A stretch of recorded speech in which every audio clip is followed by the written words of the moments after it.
তোমার নাম কি? হাসান, নাজমুল হাসান। নাজমুল হাসান। তুমি কি করো? আমি কাজ করি, কি কাজ করো? গার্মেন্টসে কাম করি। গার্মেন্টসে কাম করো? তুমি গার্মেন্টসে কাম করো, তোমার বেতন কত? 20,000। 20,000? ওরে বাবা, করা বেতন। বিয়ে শাদী করছো? না করবো, সুন্দরী মাইয়া দেখে একটা বিয়ে করবো, সুন্দরী? যে আমার মায়েরে ভালোবাসবে, বাইরে ভালোবাসবে, আমার ভালোবাসবে। এরকম একটা মাইয়া লাগবো? হ্যাঁ, মানে সুন্দর হোক কালা হোক তার সমস্যা নাই, কিন্তু তোমার মায়ের ভালোবাসতে হবো, তোমার ফ্যামিলিকে ভালোবাসতে হবো, হ্যাঁ, তোমার ভালোবাসতে হবো নাকি? Very good. যদি তোমার দুরা মার দেয়, কি তোমার বউ?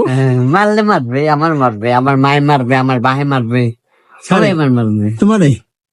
সবাই আমার মায়ে আমার ভালোবাসে, আমার ভাই আমার ভালোবাসে, কিন্তু আমি মারামারি বাদ দিয়ে দিছি। মার দিয়ে দিছো? আমি মারামারি বাদ দিয়ে দিছি, আমি মায়ের খাইতে রাজি, কিন্তু মা বাবা